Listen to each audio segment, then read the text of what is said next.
Good morning, everyone. I am Brian McCloskey, and thank you all for joining. I am hosting on behalf of Brad Power, who's in India and has disrupted internet service. But I wanted to thank you all for joining today. Today, we actually have a very special guest. It's one of our own, Mike Yancey.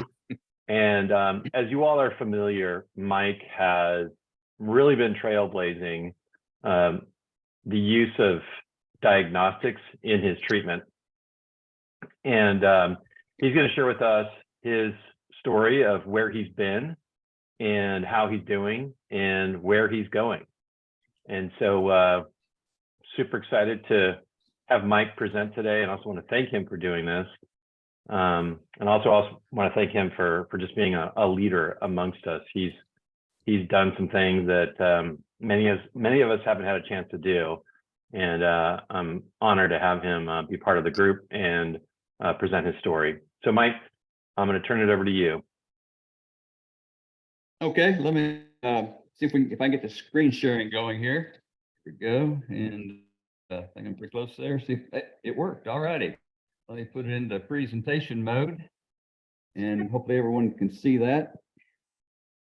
Basically, what I'm going to do today is kind of share with you, as Brian mentioned, share with you my journey, and I'm basically going to be focused on kind of bringing you up to date from, I'll say, the December time frame to present, if you will.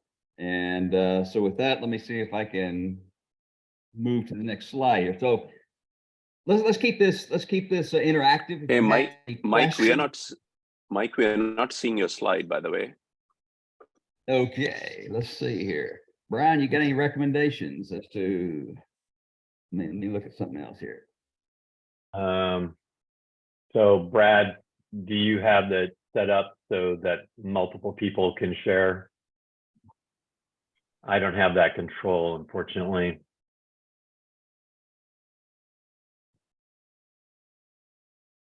Yes, that's the way it's set up. There should be no problem from the way it's set up. Okay. Let me see here. I may need to scroll. Here we go. I think share now. There you go. Is that working? It's starting to start. Something's happening. Okay. And then if you can go into presenter mode. Yeah, I will. I'm not sure I'm seeing. Yeah, it's kind of like we can only see about the top third of your slide. You're seeing now it's top third? Yeah, now the whole there thing. we go. That's it. Oh, we're good. Quick question, Brad. Did you get the email from Starter? Is Brad there? Brad, I think you're muted. Or did you get the email from Starter? Oh, not. I haven't seen it, but I'm a little behind. Oh, he sent an email like yesterday morning, about an hour after I saw your email. I can forward it to you. Well, and Anatarchus also responded favorably. You saw that? Oh, you didn't see that one. He just responded to me. So we've got Anatarchus and Sartor. Oh, cool. In process. Right. So, right. Yeah. Okay. Thanks, Russ. Thanks. Okay, let me jump back in. Like I said, keep it interactive. If you have any questions, just try to break in and jump in. But basically, I'm bringing you up to speed from really December time frame to most current, and provide a little bit of background to hopefully provide some continuity as we go forward here. Why are we not? There we go. So basically, my oncologist, I had been on Pluvicto. I started Pluvicto back in August of last year, and things seemed to be going quite well. And then, of course, in the October time frame, I had a lesion come up on my spine, and we had determined that it was not producing PSMA, so therefore the Pluvicto was not working on that particular lesion, but we did radiation on that lesion and hopefully took care of that. But basically, the oncologist said that if it wasn't for this non-PSMA producing, lesion or cancers, if you will, on my spine, that I could actually be a poster boy for the success of Pluvicto. So that was kind of, setting the base, if you will, as to how well Pluvicto is working for me at a point in time. But fortunately, as our cancers often do, mutations occur and cause problems. Anyway, like I said, we had radiated that one lesion on the spine back in the October timeframe and thought we had things pretty much taken care of. But then December 28th, I ended up in the hospital due to severe pain in my right hip and my right shoulder. In fact, the pain was so severe that I was unable to stand unassisted. And so went to the hospital. And long story short, what we found is that I had additional aggressive spine lesions growing on my spine, and they were also pressing on my spinal cord. And once again, that particular cancer on my spine, for what reason why it had migrated to my spine, not producing PSMA. So therefore, Pluvicto is not going to touch it, was not going to be of any benefit to me. And then also, likely this cancer on my spine is lost all AR, if you will, not testosterone sensitive, in other words. And taking a look back at the October biopsy that mProbe did some analysis on, their report did not show any AR expression. And I found it very interesting when Brian did share his mProbe report with me, that of course his does show AR. So in my case, I've lost AR in that particular set of cancer lesions, if you will. At that point in time, or during this period of time, late last year, early this year. Could I ask a quick question about the ARs? Absolutely. Does it show like AR activity? The reports, AR, no AR, is digital. Does it show like analog measurement of AR activity? No. No. Okay. On my report, I didn't show any AR at all. Whereas in Brian's report, he did show AR activity. Okay, so it's digital, yes or no? Okay, thanks. That's my understanding, yes. Now, the pain in my right shoulder, of course, we were able to answer that. Like I said, I had new lesions that were growing in my spinal cord. It just so happened to be pressing on my spinal cord as well as the nerves that exited, and that ran down my shoulder and my right arm, creating some significant pain in that area. And so therefore we needed, what we also found was that not only did I have this new lesion pressing, causing the shoulder pain, we also discovered additional lesions. So therefore we had to start looking at options for treatment kind of on a fast response mode. So basically, just to kind of bring things together, I finished my fourth and last Pluvicto treatment on December 15th of 2022. And at this point in time, in early January, we just, because of the number of lesions that were growing on my spine, it wasn't just one or two anymore, it was multiples. We were not going to be able to continue Pluvicto, mainly because I couldn't necessarily take two treatments simultaneously, Pluvicto and chemo. So therefore we choose to stop Pluvicto and move to chemo, because that using them both, the myelosuppression issues would be difficult to overcome. And in fact, I will confess that my blood counts have been very, very low from the time of finishing up the fourth Pluvicto as well as starting the chemo. And so we've had some challenges there where we've had to give me some shots to promote my bone marrow. Yes. So, Mike, when you started Pluvicto, what were your blood counts, and when you finished Pluvicto, do you remember roughly kind of how much impact Pluvicto had on your bone marrow? I have that information, Amit. I don't have it off the top of my head, but I keep all my labs. And as I started Pluvicto, if I remember correctly, just in round numbers, my blood counts overall, looking at everything, weren't too bad, if you will. But what they really have hit me hard on is that my platelets have dropped down a bit. My white blood cell counts had dropped down quite a bit. My red blood cell counts had dropped down quite a bit. In fact, before I did my second chemo, my white blood cell count actually below the level where they normally will give you chemo. Is like a 1.9 and it had to be at 2. So basically we went ahead and went forward with the next chemo at that point in time anyway. And my blood counts actually kicked back up then a little bit before the third one, but because they were still overall low, that's when I started the shots to try to get my bone marrow to help my blood counts get back up. And that was after my third chemo. And what shots were you taking? Oh, what's the name of it? Off the top of my head, once again, it's one that I'm familiar with. Neulasta? Neulasta, that's it. Neulasta? Yeah, Neulasta. Thank you. Okay. The reason I'm asking is I'm in a very similar or maybe tougher situation with my blood counts because of Pluvicto and then chemo. So just kind of trying to correlate some information. Yeah, and since just comment on that, since I took my first Neulasta after my chemo season last month, I will be very interested in my upcoming labs this coming Monday to see how much impact that shot has actually had on those counts. So stay tuned, I guess I'll say, for that answer. Mm-hmm. How about your hemoglobin numbers, Mike? It had dropped. They had dropped down quite a bit too. I don't remember off the top of my head what those numbers were, but more than glad to get with anybody and share all of my numbers and you can kind of see how they've gone over time. The strange thing that for me I thought was unusual is that even though my blood counts were not good, if you will, I felt great.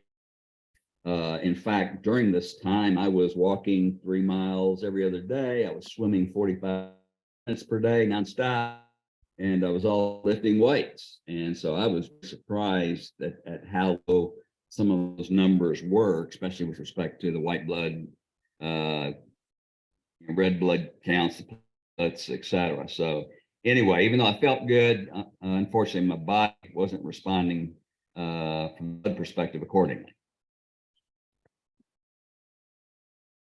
So as I continue here, as I said, Pluvicto was working, but the one thing that was not answered for me is why I had the right hip pain, if you will. And just to differentiate that a little bit, as we know, the cancer in my hips, my femur, and my pelvis pretty much were responding to Pluvicto, PSMA producing, etc. And we know that the lesions on my spine were non-PSMA producing. So the fact that my shoulder was being caused by a spine lesion kind of answered that question. But why did I have this pain in my right hip? We still didn't have that particularly answered, and still don't to this point in time. Is it possible that I now have a mixture of non-PSMA expressing cancer, sort of what I've got in my spine now showing up on my hip? Don't know that answer yet. We're hoping to get that, and I'll explain that in a moment. But during the January-February timeframe, we went ahead and did radiation on this hip, and that totally relieved the pain issue during those 2 months, if you will, or I should say for the remainder of January and all of February, allowing me to continue walking and things of that nature. So pain was okay in my hip, but then on March 5th, the right hip and pelvis pain began again. And on March 6th, that did show renewed cancer growth from the PSMA expressing aspect in hip, my pelvis, my femur, as well as March 6th, I had my first PSA increase. My PSA had continued to drop, December, January, and February, but by my March 6th timeframe, it jumped up, and I'll explain part of what that reason was here in a moment. But overall, with the hip, pelvis, femur exception, if you will, if you want to call it the PSMA producing cancer, otherwise the chemo was working quite well. The spine cancer, the lesions on my spine were not growing, and at this point, no additional lesions had been identified. So once again, Hey, getting Mike. back to that open question, why is my hip, pelvis, and femur cancer growing? Hey, Mike, I missed what chemo agent were you being given this time?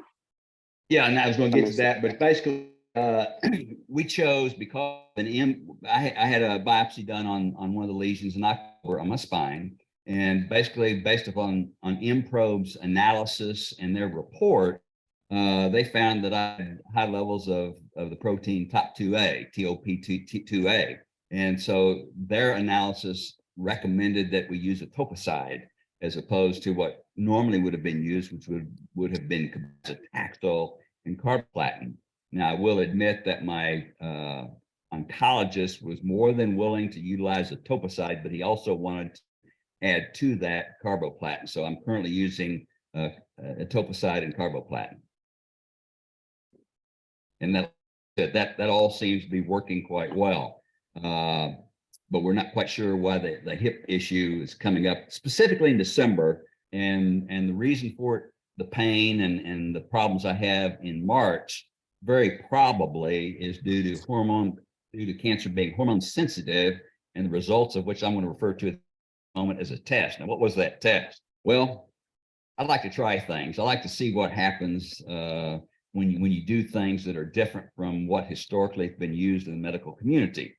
For example, my type of cancer, or our type of cancer, I should say, being very aggressive, et cetera, normally no oncologist would stop ADT just to see what happens. But mine works with me quite well. I like him. We get along great. So I stopped ADT on December 15th. And I wanted to see if testosterone increased and if that caused the cancer to begin growing. And it really took 3 months for the testosterone to even begin to rise. Like I said, January, February, PSA continued to decrease. And it got down to a low point of 0.14. But on March 6th, during those labs, my PSA in 1 month had spiked to 0.37, and my testosterone had risen from non-detectable in January to 28 in February to 128 in March. So pretty obvious that a lot of the reason for the renewed pain around the March 5th timeframe was due to the fact that my cancer began growing because it now had lots of testosterone to feed off of and move forward, if you will, with respect to being aggressive and growing. So basically, I restarted ADT on March 6th using the oral drug Orgovix. Oh, Hey, comment hey, first. Go ahead. Okay. First of all, Orgovix is I think Orgovix is an awesome drug. I wanted to do it, but my insurance company denied it. So I'm using old Lupron stuff, antagonist, agonist, whatever. Second comment, okay, so testosterone rising up, first of all, it's going to be a while for recovery. So 3 months, that's pretty typical. Testosterone itself is going to overexpress PSA, and it's going to cause some inflammatory factors, which can result in pain, especially if you have any kind of bone mets. Did you happen to get a scan at that time? If you get a scan, then, and if things change dramatically when testosterone rose, then you can point to, that's why they do scans as part of the BAT therapy, because PSA is we know that PSA is overexpressed like 5, 7x, 10x, whatever, with increasing testosterone. And we know that inflammation will cause, and bone mets will cause pain. So that's not a good indicator either, a reliable indicator, but the scans are a better indicator of what's happening. Do you happen to get a scan? Yeah, I actually had scans done on March 6th, and it showed SUV increases for a lot of my cancer in my spine, my hips, my pelvis, et cetera. So indeed, Okay. Not only had the PSA risen, but the scans also showed from the gallium-68 scans that I had done, PSMA PET, showed that I did have increased SUV, which the SUVs had been decreasing pretty much since back in August when I began Pluvicto. But by March 6th, the cancer was growing again, and of course the SUVs increasing, et cetera, whereas previously it had been declining. Hey, Mike, just to back up a little bit too, you did this combination of etoposide plus carboplatin you said that your doctor was pretty adamant about adding carboplatin. Can you explain why he was so adamant about it? And was there anything in the mProbe report that would indicate that carboplatin would work or that it wouldn't work? Because you know, the mProbe report does advise on particularly chemos that don't work. Yeah, and I know she knows on here, but there was really no reference in the mProbe report specific to carboplatin. Now, let me give you a little bit of background as to the most likely reason for being very interested in carboplatin. One of the things on my biopsy in October is that the pathologist did state that if he did not know that that was prostate cancer that he was looking at, he couldn't have defined it. And that is oftentimes true when your cancer begins to mutate and migrate towards, I'm not there yet, but towards neuroendocrine. At this point in time, I did not have all of the biomarkers of true neuroendocrine, but that's been a concern that me and my oncologist has had, is that with my particular type of aggressive cancer, it has a very strong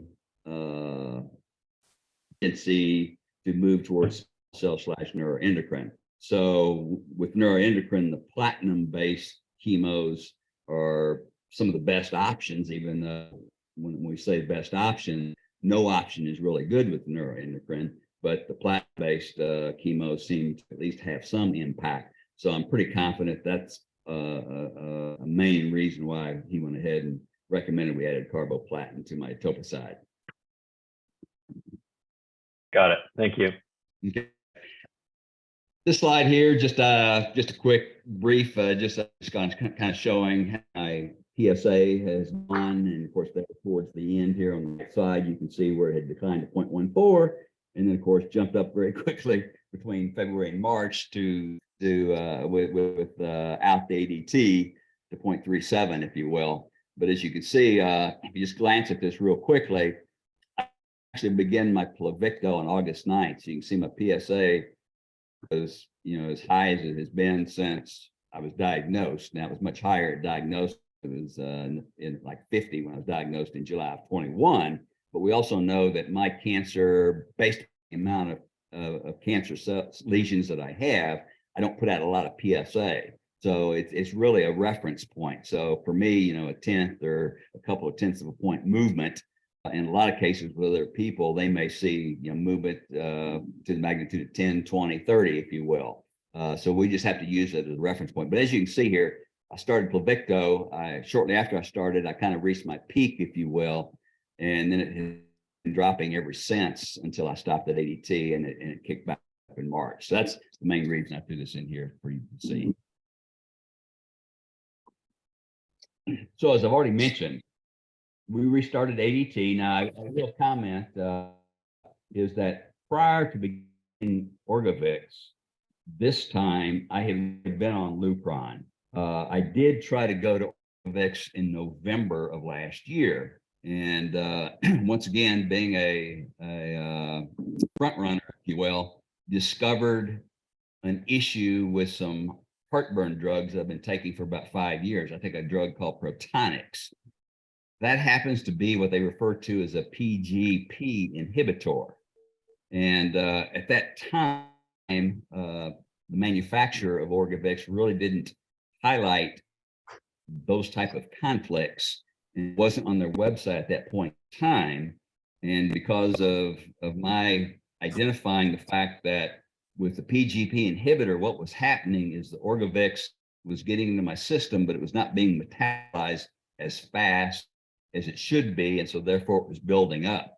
So I was having extreme pain in my joints and muscles, as well as significant fatigue, probably the worst fatigue I've had. And so when I discovered this, we actually got with the manufacturer, made them aware of it. On another call that I'm on, found a couple of other guys that also had issues with Orgovix, and come to find out they too, at the time were trying to take it, also had, some of these heartburn drugs that were PGP inhibitors. And so therefore, I stopped Orgovix there in November. and didn't, stopped it completely December 15th, as I mentioned earlier. And so, yes, I had been using Lupron up to that point. And then, of course, when I restarted it here in March, I did go to Orgovix and, of course, stopped the particular heartburn drug that I had, and I moved to a different type that does not have that same conflict. So next week, as I've already mentioned, looking forward to seeing what my PSA has done. We feel like Orgovix, it works pretty quickly normally. So my PSA most likely will have dropped, and then probably won't have any more scans done for about another month, but I'll also be interested in another month to see what the latest update on PSMA PET scans are. Now that we seem to have some of the hip femur cancer maybe under control, if you will, since I've restarted ADT, and because of the chemo, we're continuing to have really good success with keeping the lesion in my spine on hold, if you will. Getting back to my original question, we're still trying to address the why, if you will, of the December 28th hip pain. Because at that point, I hadn't been on ADT, but just a few days at that point in time. So that really wasn't or could not have been a factor. And so now we're trying to understand what caused this flare in December, knowing that most likely the flare in March was due to the testosterone rise, if you will. So anyway, we've got a bone biopsy planned April 18th. I hope that we'd already had that done. I would have had more information for you today. But we're going to also send that to mProbe for another proteomics analysis. Very interested to see how this biopsy is going to be either similar or different to the results of the biopsy that mProbe looked at back in October. Feel like there will be some differences, and be very interested to see what potential treatment recommendations comes out of this particular analysis. Also, much like last time, we'll probably send some of the biopsy to Tempus for RNA sequencing. And I'm also going to have some discussion about also sending it to Foundation's Medicine, since I've had several different blood biopsies, as well as my original bone biopsy in July of 2021 to Foundation's Medicine. So I'll be very interested to send another one to them to see how things compare to the historical versions they had back from July 2021. Hey, let me just pipe in here for a second. For those of you who aren't speaking, if you can mute yourself. Kevin, I think I can hear you if you're listening. But anyone who's not speaking, if you can just mute your microphone. Thank you. Okay, that's not what I wanted. Okay, so other actions that I'm taking to address, treatment effects, and of course the ever-changing, if you will, cancer mutations, is I also sent my Tempus RNA sequencing data to Shepherd Bio, who we'd had a presentation from several weeks ago, so they could do a deeper dive, if you will, on the information that Tempus had from my biopsy in October. And I'll share a few more points about that here in just a moment. Another thing that I do annually is I have a DEXA bone scan for the purposes of trying to keep track as to the potential I've got moving significant osteoporosis in my bone. My original bone scan was done clear back in 2017. It's kind of our baseline. And then since then, I had another DEXA scan a year ago, and things had not changed significantly from the 2017 scan. And of course, now in February 2023, I had another scan, had some changes, but not significant at this point in time. So my bones seem to be holding up pretty well. So we're not moving forward to the utilization of any bone enhancing treatments at this point in time. Keeping that in our back pocket at the right time, so that when I do start showing some potential for moving towards osteoporosis, we can begin to use that at that point in time. The last thing, if you will, I am doing liquid biopsies every 6 months, and I'll show you a slide here in a moment. I can compare how things change over time, and also based upon this latest liquid biopsy, I've kept Cure Match in the know, if you will, with respect to updates, et cetera. So they basically took their recommendations they had provided to me last year based upon, my biopsies, et cetera, that I had available at that point in time. And they updated it with this most recent liquid biopsy. And believe it or not, with their 3-drug combo, they basically retained 2 of the drug recommendations and just changed 1 drug out of 3. And so I'm still keeping that as a potential treatment in the future. But this is the slide I wanted to show you so you can begin to see some of my both liquid biopsies as well as tissue biopsies, what's changed, what hasn't. And the little blue boxes is where things that showed up elsewhere didn't show up in that particular vendor's analysis, if you will. And so as you can see, my original bone biopsy from July 21 is there in the far left, done by Foundations Medicine. And you can see all of the different mutations they identified at that point in time. And I will comment that from a clinical perspective, aggressive variant prostate cancer is usually defined by having 2 of 3 mutations, either in P10, RB, TP53. And I'm the lucky guy that I've got all 3. I've got P10 loss, I've got mutation RB1, and as well as in TP53. So that's part of why I have this very aggressive type cancer, as well as the other mutations you see there. As you can see, I had a liquid biopsy done in July 2022, a year after my original tissue biopsy there in the hospital. As you can see, not a lot changed. Had DNMT3A show up in that particular Foundations Medicine result. Then I had Tempest, 2 different analysis, if you will. They have some significant differences, if you will, from Foundations Medicine, as you can see there by the blank sections that are listed by the blue box. And of course, then my latest Foundations Medicine liquid biopsy in March of 2023 is the most current information that I have. And as you can see, they had several different additional mutations show up there. As you can see towards the bottom, the ARID1A and CTNNB1, which all these mutations, I haven't gotten educated enough to know all the details and specifics around them. I really continue to stay really focused on the P10, RB1, TP53, and things like AK2 amplification, things of that nature. Here's the Shepherd Bio information that I received back from them. They did do a deep dive on the Tempest information. And I'll have to admit, the Tempest report on the RNA sequencing, I'll say was basic. It did not give me a lot of the in-depth detail that we've seen people like Rick Stanton and Brian have, where they've gotten into the actual data in the background and been able to do some other analysis on it. So that's basically, I think, what Shepherd Bio was doing, is they were doing a drill down, et cetera. As you can see here, high gene expression on a large number of genes here that are listed across the top. They also concurred with the data that mProbe provided, showing significant upregulation of some protein level markers associated with, and I'll butcher this, but epithelial mesenchymal transition, if you will, EMT, we'll call it. And that's due to the fact that I had protein regulations, cadherin and vimentin, if you will. And then I've got the definition of EMT, but it's basically where you start to see some cell migration, if you will, to stromal cells. Once again, I'm not fully educated on all this, but once again, I think part of this whole EMT thing also is, if I understand correctly, part of that migration potentially towards small cell /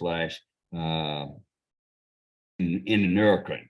But anyway, the net result of Shepherd Bio was they had 10 potential treatment drugs plus 1 multi-drug combination. And so I haven't had a chance yet to get with my oncologist to discuss their report with them. And so that's still on the to-do list, if you will. So where do we go from here? Immediate care team challenge, of course, is we're going to do 7 of the toposide carboplatin treatment, assuming they continue to work, particularly on the non-PSMA producing lesions on my spine. The final one will be towards the end of June. And of course, because of my history of having very short durations with any treatment, we're hoping to extend the benefit, if you will, after we complete those treatments to at least the end of August, hopefully longer. And of course, as I've already mentioned, I got the biopsy coming up on my right hip here on the 18th. and we'll get that proteomics analysis from mProbe and see how that differs and what it tells us.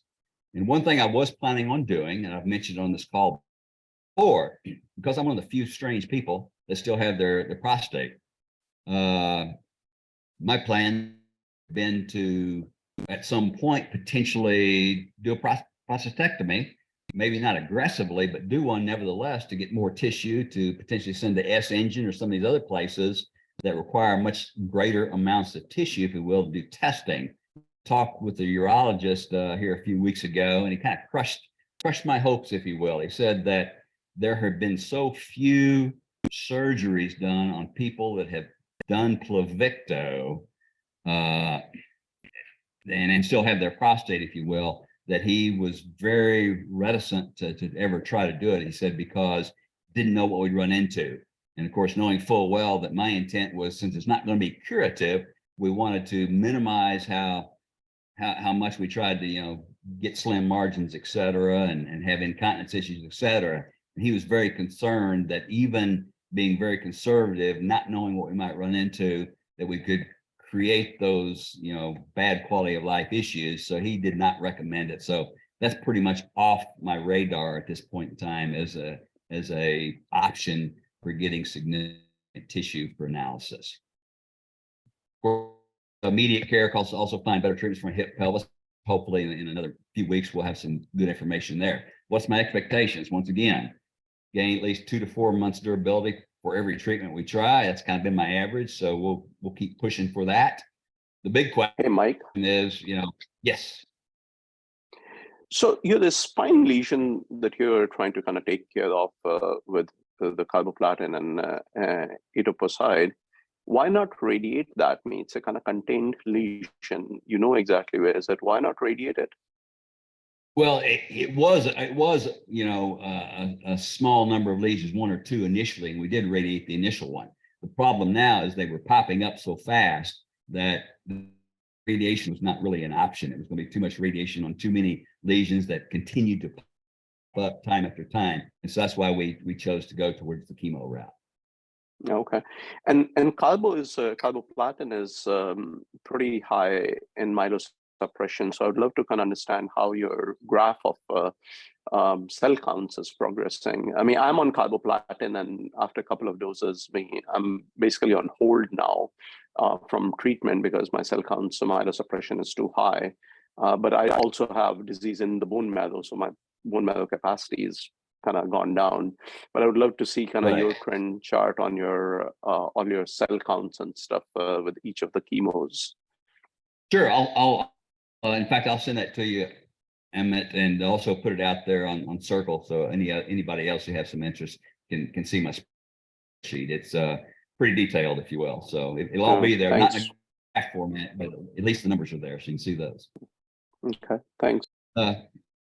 Much to your point, Emmett. The question is, how long is my body going to be capable of withstanding multiple treatments? Even if I change different treatments, how long will it be before I may run into problems where suppression or something else comes up to where we have to put a hold on things. So that's always an outstanding question.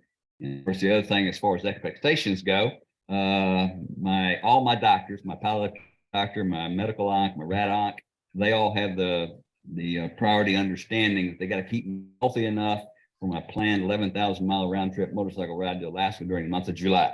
So I think everybody's on board with that. In fact, my palliative care doctor said, can you do a short ride before then? I said, sure, we can make that happen. And so April 21st, I'm taking off on about a 1,500-mile, 2,000-mile ride. And just met with her this week. She was glad to hear that I was doing that in advance of the long ride. So as far as other treatment options, just kind of summarize, we want to use radiation when we can very aggressively for both pain reduction and reducing lesions when it makes sense. As my doctor often says, even though since then the Pluvicto production has become a problem, but in his mind, we still have those 2 remaining, Pluvicto infusions, the number 5 and number 6 that I didn't take. On the issue of BAT, if you will, I know that the intent of BAT is, really very, very high testosterone introduction to system, and then of course let it decline over a month. But I'm going to admit that I was very interested in doing that. I've backed off on that only due to what we have found with my little test, if you will, of stopping ADT for 3 months. Now, true, in that case, I never had super high testosterone, but just the fact that how quickly my cancer responded to a little bit of testosterone kind of has me thinking that BAT may not be the best option to look at in the future. I am keeping the cure match 3-drug combo in the forefront, if you will. And I'm going to pick that conversation back up with my oncologist just to make sure he understands that I've got a revision based upon this latest liquid biopsy that we sent from Foundations Medicine. But I am going to be reaching out to people like Brian and Brad, if you will, because I am going to need to reach back out to Mina or someone recommends to get some dosing assistance, if you will, with this multiple drug combo. Still got the standard of care, cabazitaxel and platinum, that will continue to be on the list. And of course, Apaxarib has been in clinical trials. It's had a lot of press, if you will, recently. There does seem to be some benefits utilizing Apaxarib with some other treatments simultaneously. And of course, then I've got the list of Shepherd Bio treatment options, if you will. So net is live every day to the fullest, keep fighting and keep pushing the edge of the envelope and taking calculated risk, if you will. I've told my oncologist that I'm willing to be a lab rat. I'm willing to push the edge of the envelope and try things that might have some very negative interactions, if you will, with my body and its capability. But at this point, we really haven't pushed that far towards anything that really causes me significant issues. I've been very fortunate in all my treatments that the side effects have been very manageable. I've been able to stay very active in spite of those treatments, and that I can continue to do the same thing. So that's really about it. I've got a couple slides here that show some of my scan summaries and show where we saw SUVs increasing, decreasing, as well as just from CTs, if you will, to where they were actually looking at the lesions on my spine that did not show up in the PSMA PET. So with that, I'm going to close it down and just let me see, stop share, and just open back up to any questions you might have that I might be able to address. Mike, thank you so much. I appreciate you putting in the work to put this presentation together. I want to go back at the beginning of this conversation. I did fail to read the disclaimer. So before anyone asks any questions, I want to make sure that we did get the disclaimer in there. Just remember that this is not medical advice. If you need medical advice, consult with your medical team. Also remember that this is recorded and we will make it public. If you're concerned about this going public with anything that you might say, then just don't say it. You can turn off your video. Otherwise, everything will be made public. And if you have any questions about that, feel free to reach out to me and we can scrub as necessary as well, given that this is midway through. So with that, there are some questions. Gitta, if you would like to start, I see your hand raised. Yeah, so first of all, Mike, thank you so much for sharing that personal story, and you're absolutely right.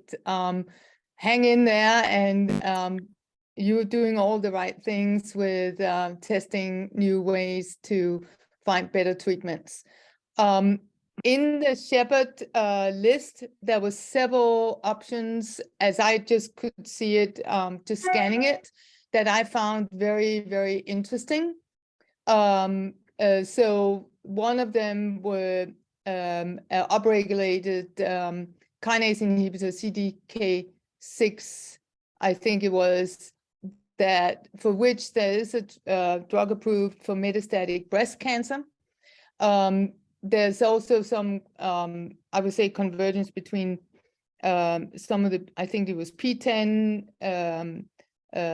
loss and upregulation of some other biomarkers that could mean that you could be responsive to PARP inhibitors. PARP inhibitors is, I believe, either in late clinical stage or approved in prostate cancer. So what I want to say is that you should definitely take this data and have a conversation with your oncologist and and consider maybe combining treatments. I saw also there was some suggestions from Cure Match. With the Cure Match, I saw the immune therapy pembrolizumab Keytruda. I don't know if you have the tumor mutation burden from the Foundation Medicine analysis, because a lot of prostate cancers have very low tumor mutation burden, which is a problem. Mine's quite low. Yeah, you're quite low. So I would just, talk with Cure Match about that, because unless you do something to, and you have tumor antigens that are expressed, and you can ask maybe Shepard if there's any tumor antigens expressed, then you just unleash your immune system, and they, your tumor is too close to self. The last one I would say, yeah, your tumor is definitely, you have multiple variations at this point. One is not expressing the endocrine receptor anymore. I'm pretty convinced that it's the normal resistant mechanism. Tumors are very smart in that regard. You put drug pressure on and they just change. So you may have more than one type of tumor at this point. In the metastatic lesions may be a little different from the original tumor. So hang in there and have that conversation with your oncologist, because you have some options. All right. Okay. Thank you very much. Appreciate that. Thank you, Gitta. Ali, I see that you're on the line here, and I know that you had a question in the chat. Might be a good time to ask your question in terms of, what are the new treatment options that Shepard has provided. Mike, can you share that again, what the treatment recommendations were, or just tell us? I don't have the specific recommendations in front of me, but they basically offered 10 different recommendations, kind of pointing out to which mutations each recommendation would be really targeted at. And of course, also, as I mentioned, they offered one multi-drug, I think it was 4-drug combination also. And like I said, I haven't really dived into that report in a detailed level, awaiting some time to discuss that with my oncologist. May I suggest that when you get these reports, that you give it to us so we can at least present what this would look like together if we took that information together with the information that you gave us for the last Cure Match report, because Cure Match report is meant to be like the catch-all sort of last step after all the data is in report. So it's not necessarily to rerun somebody's drug recommendations themselves, but to rerun biomarkers. So if there were genes expressed, which we didn't get before, or proteins or any new data basically, which was used by anyone for drug matching, then maybe this would be a good attempt to see, at least from our perspective, of course, if we were to reconcile it and say from previous DNA inputs and all the levels with the new data, what would be the top 3 drug combination, top 2 drug combination, how we usually do, but then taking it integratively. Right. So then if a doctor is a little bit, pressed for time or just overwhelmed by different options, it could give a more condensed view. And we can discuss it all together here too. I'm completely open to say why this went in and something else didn't go in, if that's what happens, or if there are any questions. But I'm just suggesting, if there's still time, maybe we can quickly reconsider it. Sure thing, absolutely, because at this point, my best guess in utilizing, we'll say the Cure Match multi-drug combo is probably going to be sometime, August, September of this year, depending upon how things occur and expand as far as cancer growth after I get back off my trip in July. Sure. And also for the question that Gita raised, we went with, I think there was PDL1 expression, and I double check, okay, which inputs should we consider for matching? Should we still consider all of these? Some were done, some tests were done a couple of years ago, I believe. And because it was part of the package to be considered for matching, it was one of the inputs. I believe it was outdated. And I asked Mike several times, he knows, was there any more testing done for immunoprofiling? And I don't think we had any. So on the side of kind of anything that can be matched will be matched, we took that in and took it seriously, PDL1. But if you think that it's no longer relevant, if you get new immunoprofiling data, it's possible that maybe pembrolizumab, Keytruda does not need to be there. Maybe some other drug could be in our top 3 drug combo. So let's say if it's CDK inhibitor, it could be possibly considered as the 3rd drug instead of pembro. Right. So I know that soon to be upcoming data that I will be sharing with you will be the off the biopsy that I have on the 18th of April. So hopefully stay tuned. Okay. Okay. Sounds good. Sounds good. Yeah. Thank you for sharing everything. It's well organized and presented. Thanks a lot. Thanks, Ali, for your support, and Gita as well. There were several questions in the chat, and we may be able to cover both of them or several of them through Rick's questions. So Rick, you had some questions about Xgeva and personalized vaccines. You want to jump in here and explain your questions? Sure. I wonder if Xgeva may make sense when you say you have a tendency to get new bone mets popping up all over the place. And even with perhaps a bone density of above threshold where you would normally give Xgeva. But you've got an experiment that's being proven out that you're getting bone mets. So that's what Xgeva is designed to prevent. Why wouldn't Xgeva make sense? Well, then prevent the bone mets. What really works on Xgeva is to help your bone rebuild itself, if you will. So therefore, the cancer, the mets in your bone that are eating up the bone, is really, meant to kind of achieve reconstruction, if you will. One of the things that I am looking at that I didn't have on my list, that I want to keep on the list, if you will, because I do have a large number of bone mets, of course, is RAID 23 or what's it called? It also starts with an X. Yeah. Is it Xfolio? That's from Bayer. Yeah. Yeah, I can't remember that. Yeah, but yeah, that's the one radium that 223. Yeah, it definitely is one that I want on the table. But again, I have to be very careful with it if we're needing to also do chemo, because taking them simultaneously, it's likely not going to work because of the blood issue. So you're saying that you've been told, and I don't know, so I'm not challenging, I'm asking, that if you already are getting a bunch of bone mets, Xgeva doesn't work because it will reinforce the those bone mets rather than prevent this. I mean, it would probably help stop the spread of new bone mets, but it would enhance the existing. Is that the rationale? My understanding is Xgeva is not going to really do it. This understanding, I haven't asked the question quite like you were asking it, but my understanding is Xgeva is really going to do nothing with respect to the creation of new bone mets or addressing existing bone mets.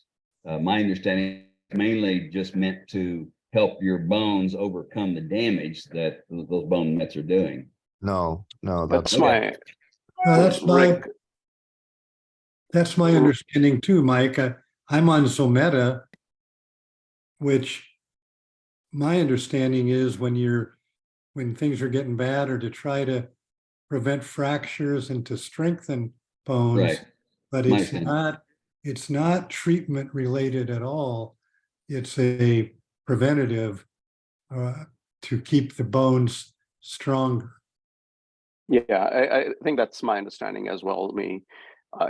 These things have nothing to do with the spread of bone mets or preventing bone mets from happening. That's a different process. This is just once through treatment a bone met is gone, bone is recalcifying. It's helping bone have its strength over there through Xgeva or Zometa. So it's kind of helping a bone retain its strength and get better. So it's a healing thing, not preventing thing for the bone mets. That's not my understanding, but I was asking. I mean, So that Rick, you might want be to something to look. qualify? Okay, we could go on, but that's not my understanding. I mean, Rick, you would probably know, right? I mean, so You think I would? some of you may not know, but Rick was involved in the development of Xgeva. So can you clarify? Yeah, Rick? and you'd think I would know more, and I know some things, but it's crazy that I don't know more, but I don't. But my understanding is Xgeva is of value to bone cancer to prevent or minimize new metastases of bone in the bone from the fertile soil theory, which is if you have weak bones or any old fracture or a weakness in the bone, that is where you are going to most likely get a new metastases. And by strengthening the bones, you're making it difficult for cancer to spread to strong bones. So that's at least, I haven't dialed into it. I mean, I did help discover the rank ligand, which is the basis of Prolia and Xgeva, but embarrassingly, I don't know all that much about it, but that was my understanding while I was at Amgen. And we can table this. I don't want to go on and on about this. Yeah. I'm getting spread to my bones, so I'm going to be asking that, and I'll be happy to report back what my oncologists think. That's great. Great. Question: do you have high expression of AR? No, my understanding is no.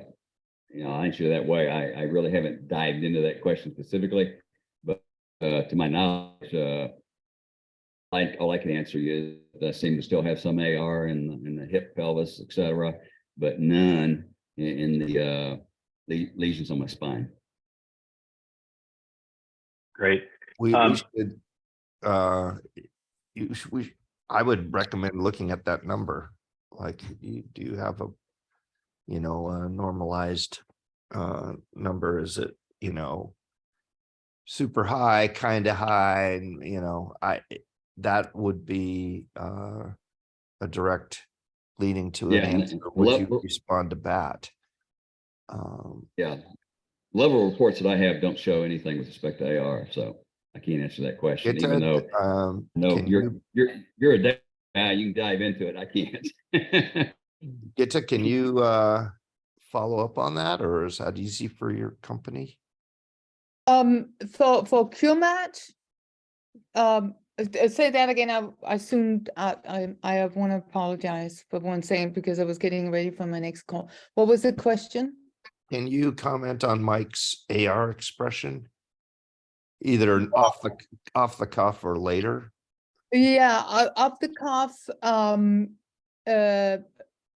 I actually had a question about the numbers, not because when he showed the graph, it was between 0 point something 2 and 1 point something. So I don't know what I'm sorry, that was PSA, right? So you're asking about his AR expression. We would be able to see that in our assay. I didn't see that listed on Shepherd. And that could be because I don't know what data was sent to Shepherd that you lost that expression. And I think that's a typical resistant mechanism when you have a drop pressure that is targeting that particular biomarker, right? Was that the answer you were looking for? I think you need the raw files. You don't have his raw files. If you had his raw files from Tempus, then no, Rick is shaking his head no. Yeah, so we would be concerned about how, because there's a lot of math in the back end of the platform. And we validated that with our chemistry, and we have not used exome panels, which is what Tempus is using. Mhm.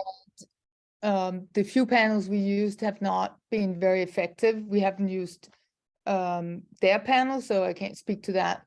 But it's not just you take, for our platform, it's not just you take the data and you run it through the bioinformatics backend.